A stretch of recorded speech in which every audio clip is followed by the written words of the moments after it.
Hey everyone, welcome back to the channel. So today we have another teardown video. We're going to be tearing down this evap canister that came out of the GM that had water intrusion inside of the evap system.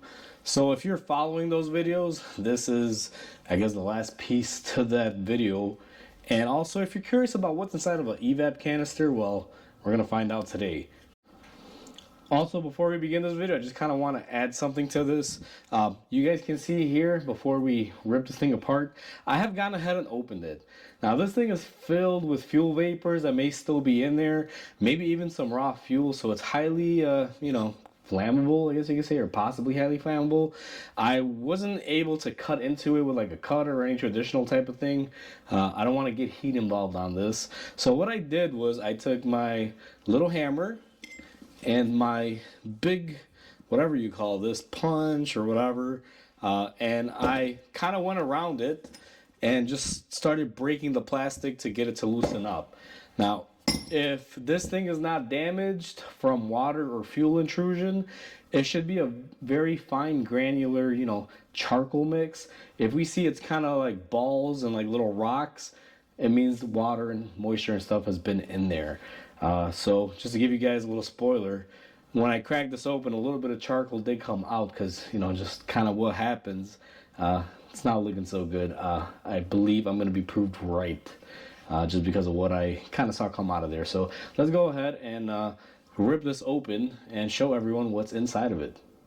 So not to make a huge mess, I have gone ahead and placed this plastic on my bench, and honestly, hopefully we don't make a huge mess here.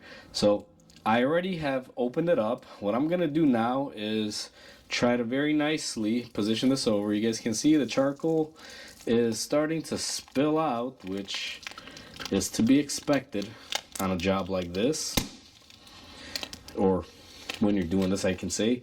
Now I'm going to slowly peel back the plastic. I didn't rip this off all the way because I didn't want it spilling all over the floor. So I kind of left a little bit of plastic on here, and I was hoping that I can just kind of break it off here at the very, very last minute. If it cooperates, let me see, even if I could just get it out of the way down like this, I think we should be all right. Let me do this, guys. Let me get this part of it cut off, and we will get the video going here, because this is gonna keep closing on me, so just give me a second here. Alright, so I guess I'm going to have to cut it off here, so let's go ahead and use these side cutters. Man, this is some thick stuff. It's just okay, there we go. I had worked off most of it, just this little piece is left over here. Just gotta get it off. Alright, so this is our cover that we have on there. Kind of has a little support. Now you'll notice that we have some springs and stuff in here that are going to fall out. This being one of them, so we're going to go ahead and take that off. Now I'm assuming that would be on this side. And then this spring seems to be attached to a pad that has all the charcoal in here. Now here's the thing. I don't claim to be a charcoal expert, guys. Let me go ahead and remove this secondary side cover here. But from what I know is that this stuff is supposed to be very fine, and I gotta kind of bring this up to the camera. Hopefully you guys can see it here. This stuff is supposed to be very fine, and this stuff is kind of granular. So I don't know if this is what it should look like, because I've never had one of these apart before. So what I'm probably going to do is take this on over to my trash bin there. Everyone say hi to my trash. And I mean, honestly, the only thing I can do here for this is just kind of pour it out here and see what we get. Maybe there's going to be a clump of it. This kind of resembles like coffee grounds almost, I want to say.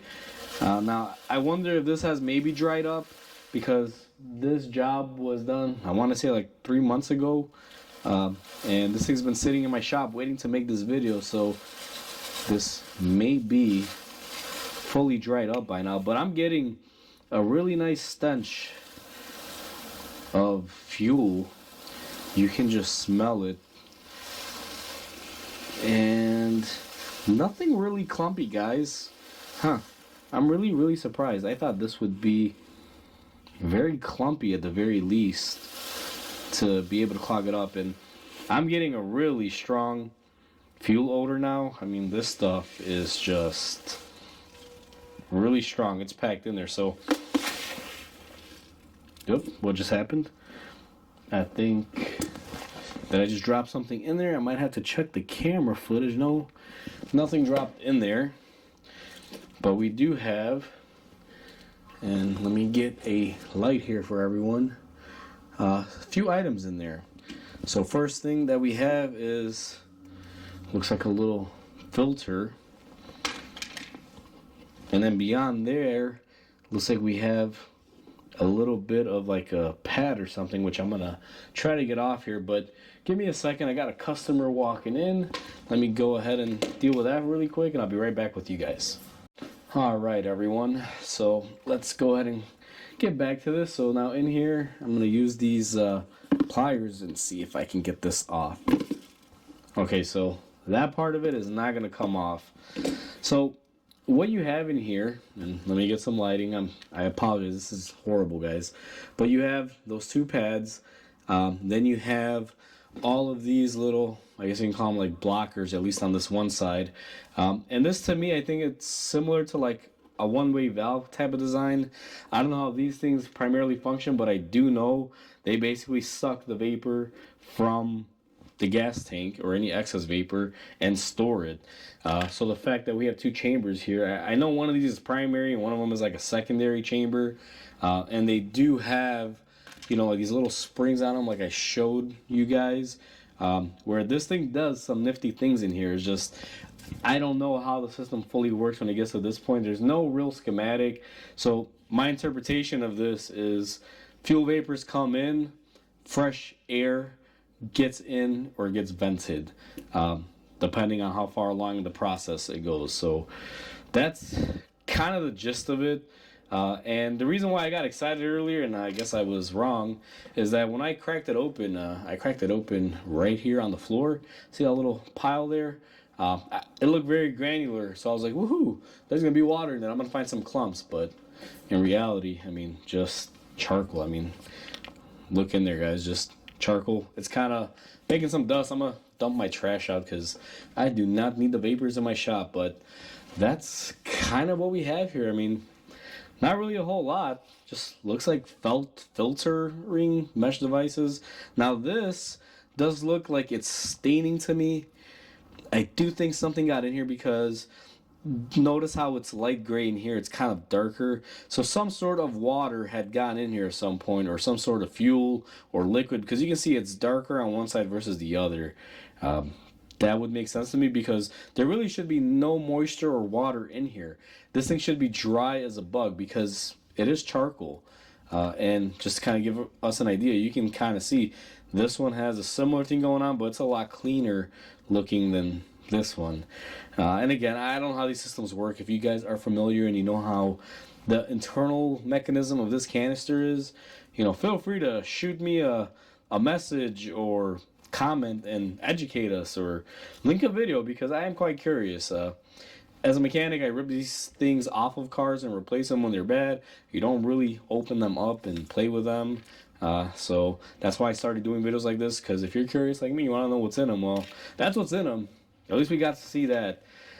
So we are all done. That is what's inside our vapor canister on our system. And I'm thinking, because here's the thing, when I removed this canister off the car and I just had it as a canister and it was just the ports, water was coming out of this port.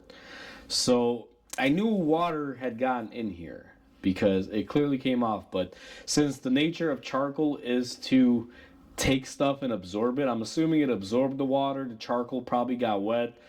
This has been sitting in the shop for a long time now, about 3 months, and since it's just been open to air, I didn't plug up the ports because it's going to go in the trash anyway. I'm thinking air got in there and has dried up the charcoal. That's why we didn't get any clumps, but there are signs of moisture being in here. And I remember because when I pulled it off, guys, like I said, I did one of these and water was coming out of the inlet outlet area. So it's a bummer we didn't see like a huge clump. I was hoping to see like a rock formation clump, and we didn't. But at the end of the day, I still will say the right call was made if you watched the video where, you know, I was kind of iffy on should I replace this or not with the rest of the items. But I'm glad I made the call because just seeing this, I mean, it didn't look like it was faring too well either for being a newer part. It's kind of weird. But either way, guys, comment, like, and subscribe because it definitely helps the channel grow. I hope everyone has a wonderful day, and I'll catch you on the next video.